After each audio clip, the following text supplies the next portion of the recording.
Troisième et dernière partie de l'African Newsroom. Nous sommes toujours en compagnie de Caroline Landung, directeur de publication de KDIVox, et de nos éditorialistes Grace Rukintikiza et Jean-Marie Bitomo.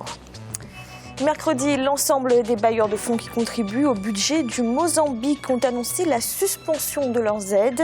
Et pour cause, le gouvernement a reconnu avoir dissimulé près de 1,4 milliard de dollars de dettes contractées entre 2013 et 2014 par des entreprises à capitaux publics. Alun Guindo.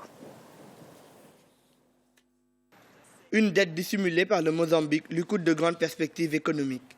Le Fonds monétaire international et la Banque mondiale ont suspendu leur financement au pays.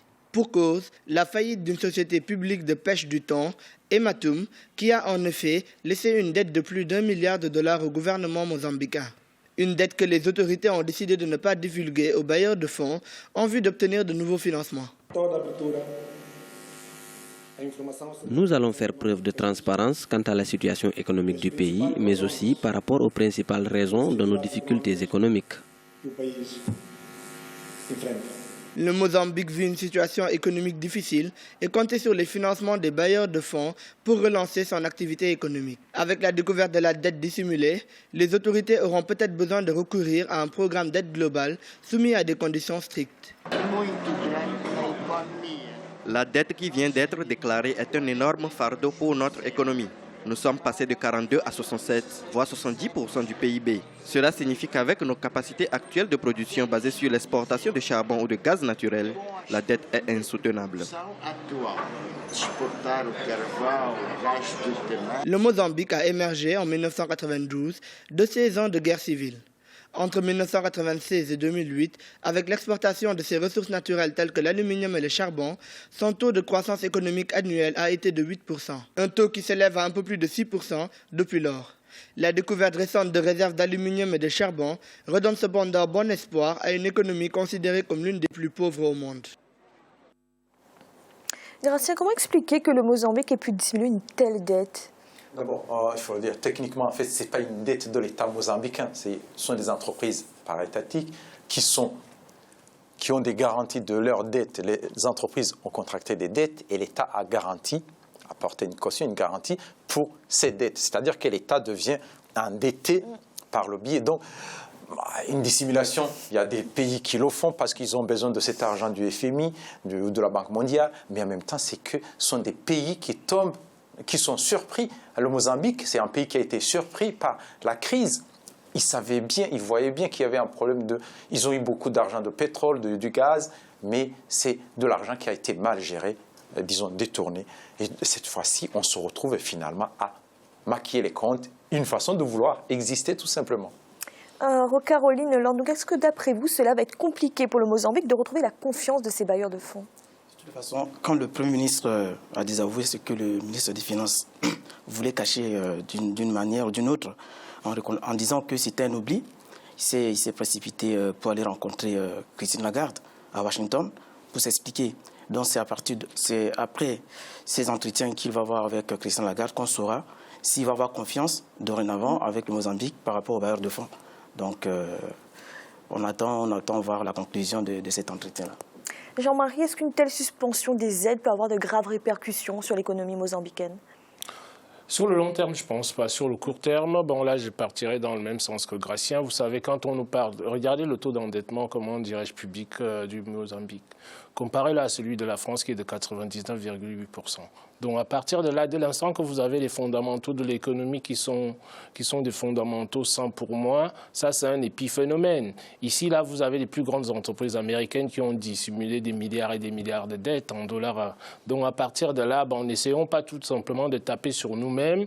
Quand vous avez des pratiques qui se passent, qui font partie de la finance internationale, le fait de pouvoir dissimuler, si vous voulez, je peux vous citer, dans les années 80, la plus grande faillite aux États-Unis qui a été causée par la société Enron, tout simplement. Pourquoi? Parce que les dirigeants d'Enron avaient caché, si vous voulez, un certain nombre de dettes qu'il y avait.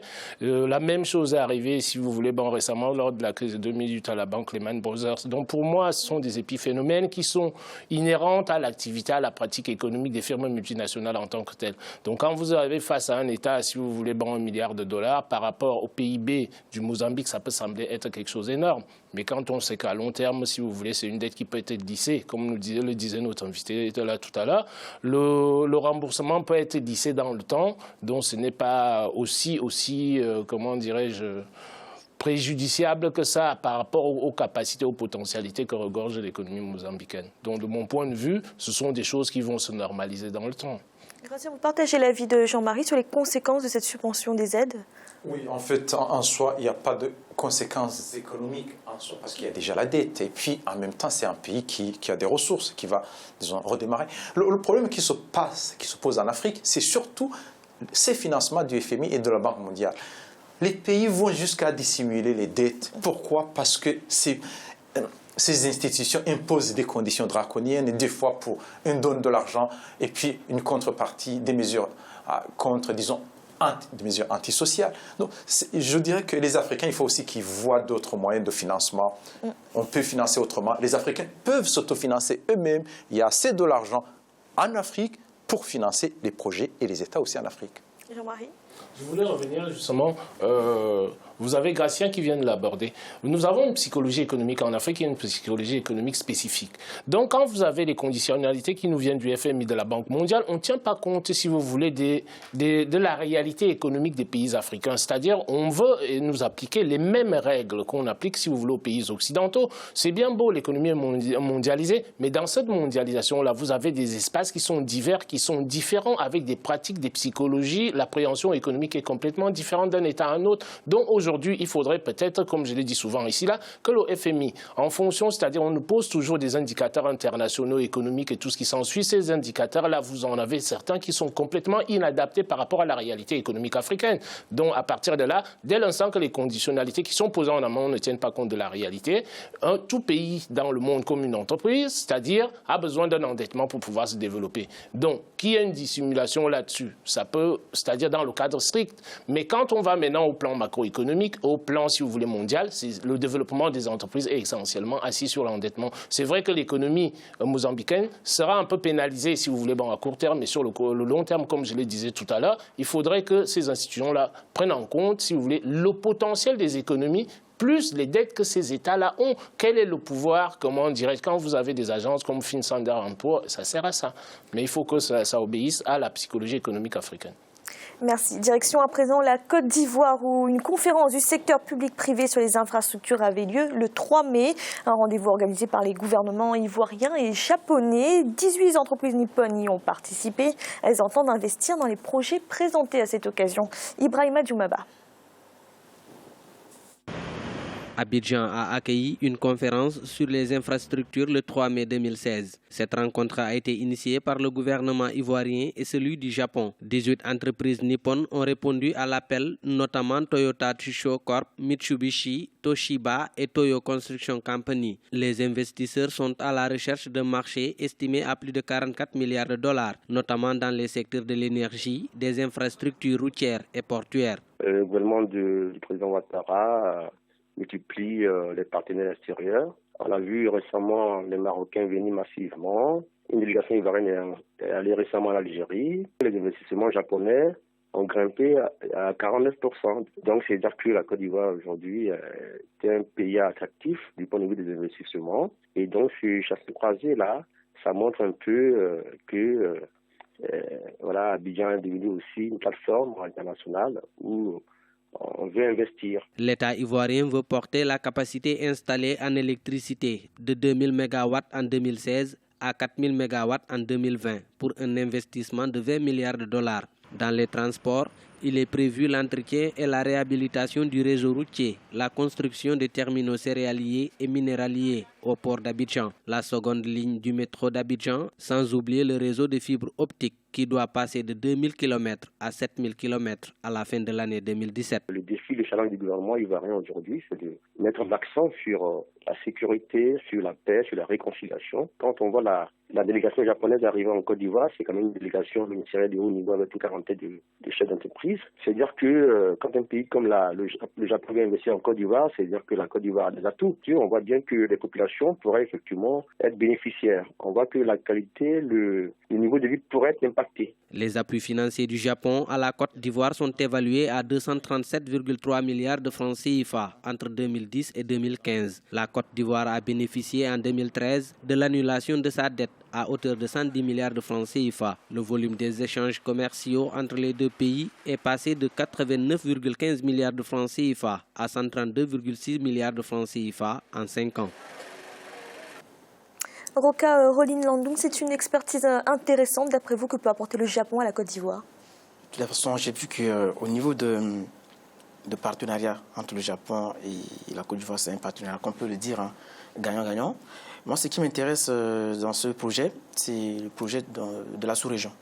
Donc, les 17 grands projets que le Japon, via la Côte d'Ivoire, va pouvoir mettre en place, par exemple, sur les autoroutes pour lier les grandes villes de la sous-région de la CEDEAO. C'est beaucoup plus intéressant. Et aussi intéressant sur le fait qu'aujourd'hui, la Côte d'Ivoire peut être capable, avec l'arrivée, par exemple, de la centrale nucléaire au niveau du Nigeria, peut être complémentaire pour d'autres pays environnants. Donc, moi, je pense que c'est vraiment un projet à encourager dans certains pays, que ce soit au niveau de la CEDEAO, de la CEMAC, de l'Afrique australe. Gratien, la Côte d'Ivoire, elle confirme là qu'elle est le pays d'Afrique de l'Ouest qui intéresse le plus les investisseurs étrangers. Oui, il y a des atouts. Déjà, la Côte d'Ivoire est très bien gérée, je veux dire, économiquement. Politiquement, c'est autre chose. Économiquement, très bien gérée. On voit bien le développement, ce qui se passe dans le pays, avec un taux de croissance, ils arrivent à 7%. Et un faible taux, disons, d'inflation, ils sont à 1,5, et en même temps, ils sont pas, c'est un État qui est endetté, disons, 33%, 30 combien % par rapport au PIB, ce qui fait qu'il y a de la marge par rapport à d'autres pays. Et en plus, c'est un pays, il y a ce dynamisme qui intéresse ces investisseurs et la confiance aussi. Donc, c'est, quand on regarde bien, celui qui veut mettre de l'argent, il va mettre là où il a confiance. Donc, c'est la Côte d'Ivoire qui s'offre aujourd'hui dans la sous-région. Jean-Marie, on est là vraiment dans le partenariat public-privé. C'est ce type de financement que doivent désormais privilégier les pays en voie de développement? Pas exclusivement. Je ne serais pas, si vous voulez, dans la litanie des PPP. Parce que, vous avez de temps en temps, on oublie que ces PPP-là, quelque part, vous avez, comment dire, des externalités qui sont négatives. Tout simplement pourquoi? Quand vous allez dans ce type de projet-là. Dans ce type de projet-là, il y a la notion de concessionnalité. La notion de concessionnalité, c'est que vous venez, vous nous construisez le port, vous nous construisez nos autoroutes et tout. On vous donne la gestion sur 99 ans, un bail amphithéotique et tout ce qui s'ensuit. Sauf que quand ces États-là viennent, ici, là, nous avons vu les chefs d'entreprise. Quand ces firmes multinationales là arrivent, les firmes nationales ne font pas attention au développement humain du pays. L'indice IDH, on a beau nous citer, si vous voulez, tous les meilleurs taux de croissance que vous voulez que les économies africaines font tous ces derniers temps. Mais où sont les retombées sociétales là-dessus? Je ne parle pas des retombées sociales, je parle des retombées sociétales en tant que telles. Sur la globalité des pays africains, c'est minime comparativement à ce que nous pouvons donner. Donc, il s'agit, c'est-à-dire de faire attention dans ces partenariats publics-privés-là qui donnent la gestion du pays parce que, comme je le déplore toujours sur ce plateau, les institutions internationales nous poussent vers la privatisation, à privatiser, même y compris les secteurs qui sont les secteurs régaliens dans un État. Quand vous les privatisez, le privé, il arrive, lui, qu'est-ce qui intéresse une entreprise privée? C'est son rendement sur le court terme. C'est le court terme qui l'intéresse, alors que le développement d'un pays doit, si vous voulez, s'appuyer sur le long terme. Donc à partir de là, c'est la raison pour laquelle je me méfie un peu, si vous voulez, de ces PPP-là, qui sont de temps en temps des pièges pour certains pays, quand les contrats, surtout, ne sont pas très bien ficelés à la base. Mais sinon, dans l'absolu, la Côte d'Ivoire, c'est un pays dans lequel vous avez une visibilité, une lisibilité qui est claire. Donc, à partir de là, que font les investisseurs internationaux? Les investisseurs internationaux sont à la recherche, si vous voulez, de la rentabilité la plus élevée de leur capital. Donc, la Côte d'Ivoire donne ces gages-là, si vous voulez, sur le long terme. C'est la raison pour laquelle vous avez autant de chefs d'entreprise et des entreprises de renom qui se déplacent pour aller en Côte d'Ivoire. Parce que le pays a pu mettre en place, si vous voulez, des fondamentaux qui rendent le pays attractif par rapport aux investissements internationaux. Merci. Et tout de suite, notre chiffre du jour. La dette bancaire des ménages sud-africains représente désormais 77,8% de leurs revenus disponibles. Une situation inquiétante dans un pays où les niveaux d'épargne sont bas alors que les taux d'intérêt et l'inflation sont toujours en hausse. Selon les indices des crédits à la consommation, les créances douteuses sont également en augmentation. 1 million de débiteurs auraient ainsi 3 mois de retard sur le paiement de leurs dettes. Gracien, qu'est-ce que révèlent ces chiffres sur la situation des ménages sud-africains? Bon, déjà, il y a cet endettement, l'endettement qui est devenu, c'est comme un signe de l'état de la maladie économique en Afrique du Sud. Et il y a la consommation qui a beaucoup baissé en Afrique du Sud. Et quand la consommation baisse, c'est-à-dire que les entreprises aussi n'embauchent pas et aussi diminuent leurs marges. Les entreprises sud-africaines ont diminué sensiblement leurs marges et donc du coup n'embauchent pas. Avec environ 0,9% de croissance en Afrique du Sud, c'est comme pratiquement, ils sont en train de détruire des emplois. Et les ménages qui étaient très endettés, parce qu'il faut se dire qu'il y avait une classe moyenne qui évoluait, qui émergeait. En même temps, ils ont compris qu'ils pouvaient consommer et cette fois-ci qu'il manque les fonds. Donc, il y a, avec la diminution de la consommation, donc moins de production, moins d'emplois, donc beaucoup plus d'endettement qu'on a du mal à rembourser. Et cela peut mettre en difficulté aussi les banques, même si l'État n'est pas beaucoup endetté, les banques peuvent subir des conséquences liées à cela qui peuvent entraîner éventuellement une crise en Afrique du Sud. Jean-Marie, cette situation des ménages sud-africains, elle vient confirmer la situation difficile de l'économie sud-africaine? Oui, l'économie sud-africaine a connu, si vous voulez, une dynamique négative depuis pratiquement 5 ans. Vous avez, si vous voulez, des tensions internes qui se sont répercutées au niveau international. La répercussion au niveau international a été liée. On a vécu les événements des mines en Afrique du Sud, où vous avez déjà toute une partie des ménages sud-africains qui réclamaient des hausses de salaire en tant que telles par rapport à la productivité économique du pays. Ça n'a pas été fait. Donc, conséquence, que s'est-il passé? Vous avez eu des investissements massifs en Afrique du Sud. Donc, dès qu'on parle des investissements massifs, on arrive à ce que Gracien disait tout à l'heure. Ça voudrait dire quoi? Ça voudrait dire que vous avez le nombre des chômeurs qui augmente. Et à partir de là, étant donné que nous nous retrouvons dans un cercle vicieux, c'est-à-dire vous avez le pouvoir d'achat qui baisse. Pouvoir d'achat qui baisse, le chômage qui augmente de l'autre côté. Donc, automatiquement, les ménages vont se retourner vers quoi? Vers l'endettement.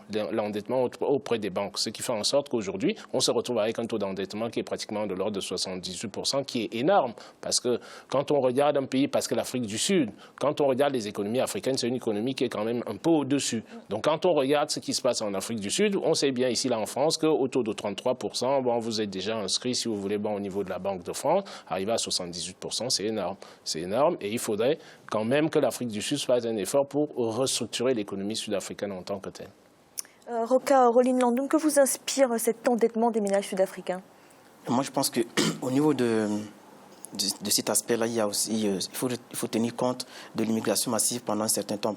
Les 10 dernières années, l'Afrique du Sud a reçu sur son territoire beaucoup d'Africains, ce qui a fait qu'il y a 1 an, on a vécu une sorte de xénophobie vis-à-vis de ces immigrés-là. Est-ce que, comme disait tout à l'heure Gracien, est-ce que c'est l'avènement de cette nouvelle classe? Parce que souvent, ce sont ces immigrés qui se mettent au travail et qui essayent de faire mieux que les Africains, les Sud-Africains eux-mêmes.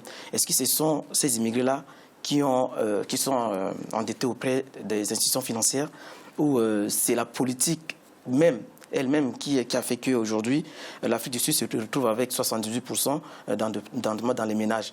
Donc moi, je pense qu'il y a ces paramètres-là que nous devons prendre en compte pour comprendre exactement est-ce que nous allons arriver au scénario de 2008-2009 avec la crise, comme disait tout à l'heure M. Boutimo, voilà, avec aussi l'épisode de la Grèce. Est-ce qu'on va en arriver là aujourd'hui au niveau de l'Afrique du Sud? Donc, moi, ce qui m'inspire dans cette analyse, moi, je pense que je suis de ceux qui pensent que 78%, c'est encore, on peut encore sauver les meubles. Merci. C'est à présent la fin de cette émission et de cette semaine consacrée au Burkina Faso. La semaine prochaine sera consacrée au bilan de l'école obligatoire en Côte d'Ivoire. Rocaroline Landung, merci d'avoir été avec nous. C'est moi qui vous remercie. Gracien, merci également. Merci Fanny, bonsoir à tous. Et Jean-Marie, merci d'avoir été là. Bonsoir Fanny, bonsoir à tous nos téléspectateurs et téléspectatrices. Et merci à vous de nous avoir suivis. À bientôt dans l'Africa Newsroom.